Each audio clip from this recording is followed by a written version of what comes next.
दोस्तों नमस्कार और स्टडी विद ज्ञान प्रकाश में आप सभी का हार्दिक स्वागत है। आज 1 सितंबर है।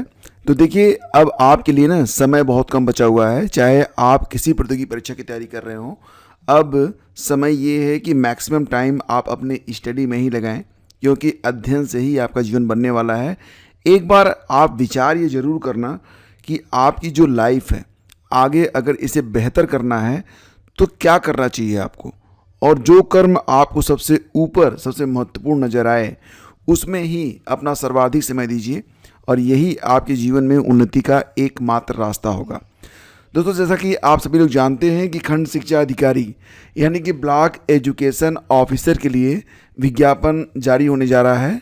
इस बार अगर हम देखें तो यूपी में जो खंड शिक्षा अधिकारी यानी कि यूपीपीएससी के द्वारा जो ब्लॉक एजुकेशन ऑफिसर बीईओ का नोटिफिकेशन 2025 में जारी होगा, इसमें पदों की संख्या पोस्ट कुल 200 अभी बताई जा रही है। हालांकि जानकारी मिल रही है कि पदों की संख्या आगे बढ़ भी सकती है, यानी कि प्री परीक्षा का रिजल्ट आने से पहले अगर कुछ नए अध्याचन प्राप्त होते हैं ये संख्या इंक्रीज भी हो सकती है। इसके पहले ये जो विज्ञापन आया था तो 2019 में आया था और उस समय पदों की संख्या 319 थी। तो हालांकि पदों की संख्या में बहुत अधिक बढ़ोतरी नहीं हो पाएगी, लेकिन फिर भी 200 पदों पर भी ये माना जा रहा है कि बहुत बड़ी संख्या में आवेदन आने वाले हैं। एग्जैक्टली फ्रेंड्स, इस बार जो क्राइटेरिया रखा गया है उसमें यही है कि जितने भी लोग बीएड किए हुए हैं वो लोग इस भर्ती में शामिल हो पाएंगे। बाकी कंडीशंस अलग अलग हो सकती है, लेकिन बीएड कंपलसरी है और समकक्ष शब्द को हटाया गया है। फिलहाल फ्रेंड्स, क्योंकि नंबर ऑफ पोस्ट यहाँ पर बहुत कम है तो इसलिए अब आपको अपने लिए जो तैयारी है, तैयारी में बेसिक रूप से देखा जाए तो जीएस की तैयारी और साथ ही साथ हिंदी और निबंध लेखन, ये 2-3 चीज़ें हैं जो कि बहुत ही इंपॉर्टेंट हैं। हिंदी में देखा जाए तो क्या क्या आपको पढ़ना पड़ेगा। हिंदी वैसे देखा जाए तो केवल मेंस के लिए है, प्री में हिंदी का कोई रोल नहीं है, लेकिन मेंस में हिंदी ये लीडिंग रोल में है। क्योंकि अगर आप मेंस देखेंगे तो हिंदी में आपको अपठित गद्यांश, साथ ही साथ हिंदी से अंग्रेजी और अंग्रेजी से हिंदी में ट्रांसलेशन करने के लिए, साथ ही साथ आपको हिंदी का कंप्लीट व्याकरण और जो पत्र लिखे जाते हैं पत्र वो भी आपको लिखना पड़ेगा, और साथ ही साथ आपका हिंदी का निबंध भी है, 2 निबंध भी आपको मेंस में लिखने पड़ेंगे। मेंस में जीएस भी डिस्क्रिप्टिव हो जाएगा। तो जीएस जो है आपको अच्छी खासी मेहनत आपको हिंदी और जीएस दोनों में ही करनी है।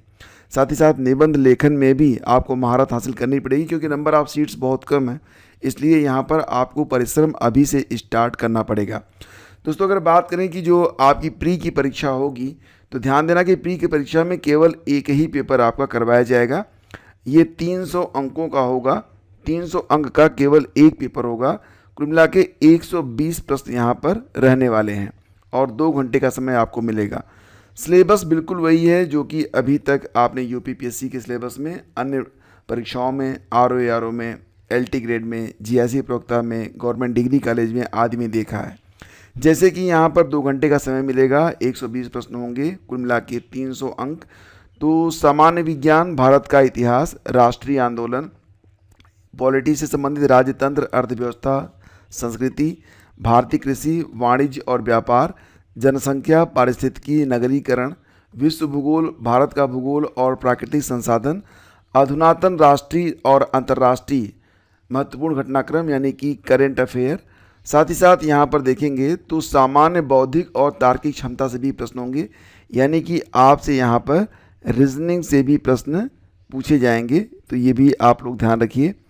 यूपी से भी बहुत सारे प्रश्न आने वाले हैं। यूपी का जो जीके और जीएस है इसे भी आपको पढ़ना पड़ेगा, और प्रारंभिक गणित हाई स्कूल स्तर तक, अंक गणित, बीजगणित और रेखा गणित भी आपको लेकर चलना पड़ेगा। तो इस प्रकार से आपको तैयारी करनी है। तो ये आप सिलेबस देख रहे हैं ना, प्री का सिलेबस है जीएस का, ये काफ़ी महत्वपूर्ण है और काफ़ी ब्रॉड भी है। हालांकि आपसे प्री में हिंदी का एक भी प्रश्न पूछा नहीं जा रहा है, मतलब कि Hindi is no for pre exam, no for pre exam. लेकिन अगर आप मुख्य परीक्षा देखेंगे तो मुख्य परीक्षा में हिंदी लीडिंग रोल में आ जाता है। दोस्तों बात करें अगर हम मेंस के बारे में, तो जो जीएस होगा तो जीएस से कुल मिला के 40 प्रश्न पूछे जाएंगे और ये सभी कंपलसरी होंगे। इसमें आपका सेक्शन ए होगा, सेक्शन बी होगा और सेक्शन सी होगा। सेक्शन ए में 10 प्रश्न होंगे 10-10 अंक के, कुल मिला के 125 शब्दों की सब सीमा रहेगी, यानी कि 100 अंक आपके यहाँ पर सामान्य उत्तरी प्रश्न, जिसको आप लोग सामान्य तौर से दीर्घ उत्तरी कहते हैं, तो दीर्घ उत्तरी यहाँ पर प्रश्न होंगे 10 प्रश्न 100 अंक। इसके बाद जो आपका सेक्शन बी होगा उसमें भी 10 प्रश्न आपसे पूछे जाएंगे, प्रत्येक प्रश्न 6 अंक का होगा, यानी कि 60 अंक का सेक्शन बी होगा। इसमें जो उत्तर लिखने की शब्द सीमा होगी वो 50 शब्द रहेगी। इसे आप क्या कहते हैं, लघु उत्तरीय। और इसी के साथ साथ 20 प्रश्न सेक्शन सी में होंगे, प्रत्येक प्रश्न 2 अंक का होगा, 40 प्रश्न 40 अंक यहाँ पर होंगे, सेक्शन सी के 40 अंक होंगे और शब्द सीमा होगी 25 शब्द प्रति प्रश्न। तो ये होगा अति लघु उत्तरीय। तो इस प्रकार से आपको जीएस का लिखित में उत्तर देना पड़ेगा। और जो आपका दूसरा पेपर होगा दोस्तों, तो यहाँ पर मैंने आपको बताया था दूसरा पेपर 2 पार्ट में रहेगा। पहला पार्ट रहेगा सामान्य हिंदी का 100 अंक और दूसरा पार्ट रहेगा निबंध का 100 अंक।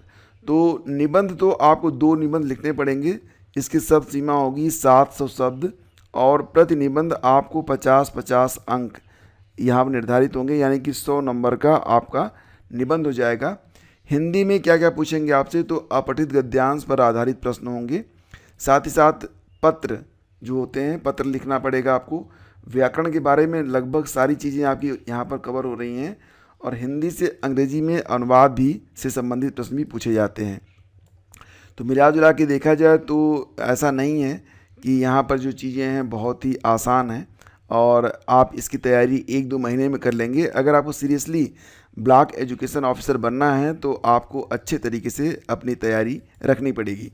दोस्तों बात करते हैं, जैसा कि आप लोग जानते हैं कि वर्तमान समय में फिर से उत्तर प्रदेश के अलग अलग ज़िलों में बरसात फिर से शुरू हो गई है और काफ़ी तीव्र गति से हो रही है। पीलीभीत से ये नोटिस जारी की गई है कि पीलीभीत में फ़िलहाल आज का अवकाश है। 1 सितंबर को कक्षा 1 से 8 तक के सारे स्कूल, चाहे वो परिषदीय हैं, चाहे सीबीएसई के हों, चाहे वो किसी भी बोर्ड से हों, सारे स्कूल जो हैं बंद रहेंगे और आदेश का कड़ाई से अनुपालन सुनिश्चित किया जाए। ज्ञानेंद्र सिंह जिलाधिकारी पीलीभीत की ओर से यह नोटिस जारी कर दी गई है। तो पीलीभीत के जो भी एस्पिरेंट हैं वो इसे शेयर जरूर कर दें। दोस्तों आगे बढ़ते हैं और प्रदेश के परिषदीय स्कूलों के विलय मामले में इलाहाबाद हाईकोर्ट की लखनऊ पीठ में 1 सितंबर यानी कि आज जो है सुनवाई होने जा रही है। न्यायमूर्ति राजन राय की अध्यक्षता वाली खंडपीठ के समक्ष विशेष अपीलें सोमवार को सुनवाई के लिए सूचीबद्ध हैं, तो आज इस पर सुनवाई होनी है। बीती 24 जुलाई को हाईकोर्ट ने विलय प्रक्रिया में उजागर हुई मतलब जो अनियमितताएँ थीं उसके मद्देनजर सीतापुर के स्कूलों के विलय पर यथास्थिति बरकरार रखने का आदेश दिया था। तो फिलहाल आज जो है इस पर सुनवाई होगी, तो जो भी अपडेट रहेगी आपको शाम को मैं अपडेट दे दूंगा। नेक्स्ट है फ्रेंड्स की सुप्रीम कोर्ट नई दिल्ली से खबर आ रही है। आप लोग जानते हैं ना कि फ़िलहाल एक मामला है जिसमें जो बेसिक स्कूल मतलब कक्षा 1 से 5 तक के बेसिक स्कूलों के जो शिक्षक हैं, बेसिक स्कूलों के शिक्षकों का प्रमोशन का मामला फंसा हुआ है। तो बेसिक स्कूलों के जो शिक्षक हैं दोस्तों, अगर उनका प्रमोशन करना है जूनियर में, ठीक है, जूनियर का मतलब आप समझ रहे हैं ना, कक्षा 6 से 8 तक के लिए, तो टेट कंपलसरी होगा, ऐसा एनसीटी की गाइडलाइन में लिखा हुआ है। तो फिलहाल ये टेट का जो मैटर है इस पर जो सुप्रीम कोर्ट में आज डिसीजन आ जाएगा कि टेट लागू होना चाहिए या फिर नहीं लागू होना चाहिए। क्योंकि कुछ लोग कह रहे हैं कि जिनकी नियुक्ति टेट यानी कि 2011 से पहले की हुई है उनके लिए यह प्रक्रिया लागू नहीं होनी चाहिए, उनके लिए टेट से छूट मिलनी चाहिए। और यहाँ पर कुछ लोग ये भी दलील दे रहे हैं कि कुछ अध्यापक ऐसे हैं, फिलहाल अगर नई नियुक्ति होती है तो उस समय जो है ना टेट होना चाहिए, लेकिन अगर प्रमोशन है तो प्रमोशन में टेट नहीं होना चाहिए। तो इसी पर आज सुनवाई होनी है। पदोन्नति में टेट अनिवार्यता पर सुनवाई क्या होनी है, आज इस पर निर्णय आना है। सुनवाई हो चुकी है, तो यह फैसला लगभग 5 माह बाद आ रहा है। पिछली सुनवाई थी 3 अप्रैल 2025 को हुई थी और फिलहाल क्या निर्णय आता है इसका प्रभाव बहुत ही व्यापक रूप से पड़ने वाला है। प्रयागराज से ये ईसीसी एजुकेटर और जो अनुदेशक होते हैं उनके लिए जो डॉक्यूमेंट वेरिफिकेशन वगैरह की प्रक्रिया है उसके लिए नोटिस जारी हुई है।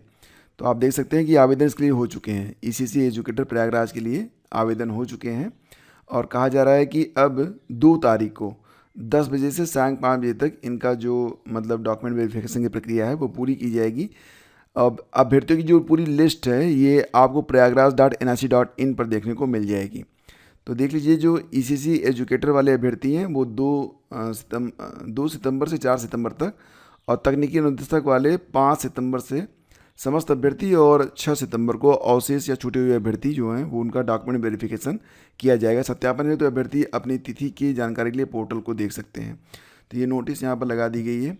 और एपीएस भर्ती 2010 मामले में बड़ी कार्रवाई की तैयारी। जैसा कि आप लोग जानते हैं कि पहले तो यहाँ पर जो रिटायर्ड हो चुके अधिकारी हैं उन पर कार्रवाई करने के लिए आदेश आयोग से नहीं मिल रहा था, फिर आयोग ने आदेश दे दिया है और 3 लोग मुख्य रूप से इसमें जो है धरे गए हैं।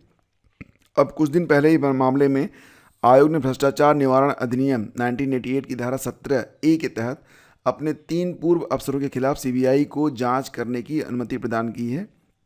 और सीबीआई को यह अनुमति तब मिली जब जांच एजेंसी के निदेशक ने मुख्य सचिव को पत्र लिखकर यह स्पष्ट किया कि अगर आयोग अनुमति नहीं देगा तो सीबीआई इस 7 साल पुरानी भर्ती की जांच को बंद कर देगा। तो फिलहाल अब जो कार्रवाई है वो आगे बढ़ रही है। आज इस पर बैठक भी होनी है जिसमें शिकायतकर्ताओं को भी नोटिस भेजी गई है। शिकायतकर्ताओं में प्रयागराज के निवासी अवनीश पांडे और गोंडा के राकेश कुमार भी हैं जिनको ये नोटिस गई हुई है।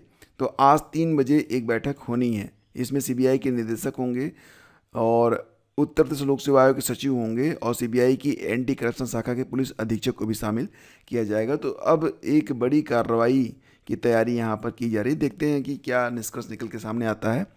तो फ्रेंड्स, ये थी पूरी अपडेट। और फ्रेंड्स, जो लोग भी एल टिकट, जीआईसी प्रवक्ता या फिर अन्य प्रतियोगी परीक्षाओं की तैयारी कर रहे हैं, खंड शिक्षा अधिकारी वगैरह की, उन लोगों को मेरी सलाह है कि आप लोग करंट अफेयर प्रतिदिन देखते रहिए। क्योंकि लास्ट मोमेंट में अगर आप सोच रहे हैं कि कोई मैराथन क्लास, कोई 6 से 8 घंटे की यूट्यूब पर क्लास देख के आप करंट में कर ले जाएंगे तो नहीं कर पाएंगे। कारण ये होता है ना कि आपका जो ब्रेन होता है इसके लिए एक क्षमता निर्धारित की गई है। अगर आप बहुत ज़्यादा जो है लगातार जो है इसमें इंफॉर्मेशन देते रहेंगे तो सूचनाएं जो है ना प्रोसेस नहीं हो पाती हैं और फिर क्या होता है कि सारी चीज़ें आपको भूल जाती हैं। तो फ्रेंड्स, इसीलिए मैंने आप लोगों के लिए पूरे साल का करंट अफेयर यहाँ पर तैयार कर दिया है। ये पार्ट 1 है जिसमें हमने जनवरी से लेकर 1 जनवरी से स्टार्ट किया है और 30 जून तक का सारा मैटर यहाँ पर इस प्रकार से लिखा है कि आप चाहें तो यहाँ से आपका स्टैटिक जीके भी अच्छा खासा तैयार हो जाएगा। क्योंकि स्टैटिक जीके के साथ साथ और भी कई सारे महत्वपूर्ण बिंदु यहाँ पर आपको मिलेंगे। तो बहुत ही शानदार बुक है। ऐसी बुक आपको मैं गारंटी देता हूँ कि मार्केट में तो आपको बिल्कुल नहीं मिलेगी। नहीं भरोसा होता है, एक बार आप लोग देख लीजिएगा, या फिर मैं कुछ इसके पेजेस जो टेलीग्राम चैनल पर डाल दूँगा उसको भी जाकर आप देख लीजिएगा। बहुत ही यूज़फुल बुक है और डेफिनेटली अगर आप इसे प्रतिदिन 1 घंटा पढ़ेंगे ना, रोज़ मैं आप लोगों को सलाह देता हूँ कि रात में खाना खाने के बाद आप 1 घंटा करंट अफेयर पढ़ा करो। टीवी मत देखा करो, मोबाइल मत देखा करो, मोबाइल में ही पढ़ा करो या फिर इसका प्रिंट आउट लेके पढ़ा करो। लेकिन प्रतिदिन जो है 1 घंटा करंट अफेयर दो और फिर जो इसका चमत्कार आपको दिखाई देगा ना दोस्तों, उसको आप भी नहीं पूरी दुनिया नमस्कार करेगी। तो फिलहाल ये जो पूरी PDF है ये आपके लिए उपलब्ध है। अगर आप चाहें तो डिस्क्रिप्शन में लिंक दिया गया है, उस पर जो है क्लिक करके आप इसको डाउनलोड कर सकते हैं। बहुत ही बेहतरीन PDF है, आप इसे डाउनलोड करने के बाद बहुत खुश होंगे। तो फिलहाल फ्रेंड्स, ये थी आज की पूरी अपडेट। थैंक यू हमसे जुड़ने के लिए।